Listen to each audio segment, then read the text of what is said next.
কিভাবে মুচমুচে পারফেক্ট একটা চিকেন ফ্রাই বানাতে পারবেন, বিয়েবাড়ি স্টাইলে পারফেক্ট চাইনিজ ভেজিটেবল কিভাবে বানাবেন, আর একদম ঝরঝরে একটা ইয়াম্মিয়েস ফ্রাইড রাইস কিভাবে করবেন তাই নিয়ে থাকছে আজকের blog. So let's get start. এখানে ফার্স্টে আমি ভেজিটেবলটা বসাই দিছি, তেলের মধ্যে একটু রসুন কুচি দিছি, তারপর গিয়ে চিকেন ছোট ছোট করে পিস করে ওটা দিয়ে দিছি। আর সবজির জন্য আমি ইউজ করেছি এখানে পেঁপে, গাজর, ব্রকলি, ক্যাপসিকাম, তারপর বেবি কর্ন এগুলো সুইট কর্ন আর কি।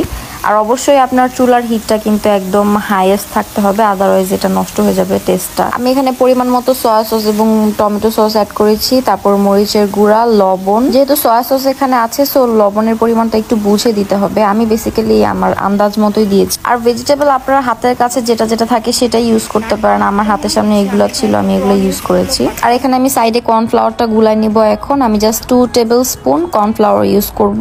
আর অবশ্যই ঠান্ডা পানি ইউজ করবেন, পরিমাণে একটু পানি বেশি দিবেন যাতে জিনিসটা অনেক বেশি থিক না হয়ে যায়। কিভাবে মুচমুচে পারফেক্ট একটা চিকেন ফ্রাই বানাতে পারবেন, বিয়েবাড়ি স্টাইলে পারফেক্ট চাইনিজ ভেজিটেবল কিভাবে বানাবেন, আর একদম ঝরঝরে একটা ইয়াম্মিয়েস ফ্রাইড রাইস কিভাবে করবেন তাই নিয়ে থাকছে আজকের blog. So let's get start. এখানে ফার্স্টে আমি ভেজিটেবলটা বসাই দিছি, তেলের মধ্যে একটু রসুন কুচি দিছি, তারপর গিয়ে চিকেন ছোট ছোট করে পিস করে ওটা দিয়ে দিছি। আর সবজির জন্য আমি ইউজ করেছি এখানে পেঁপে, গাজর, ব্রকলি, ক্যাপসিকাম, তারপর বেবি কর্ন এগুলো সুইট কর্ন আর কি।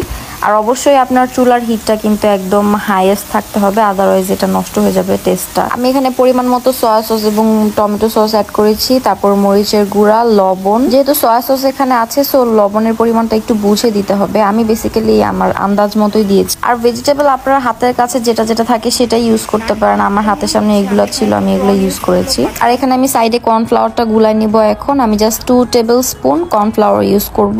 আর অবশ্যই ঠান্ডা পানি ইউজ করবেন, পরিমাণে একটু পানি বেশি দিবেন যাতে জিনিসটা অনেক বেশি থিক না হয়ে যায়।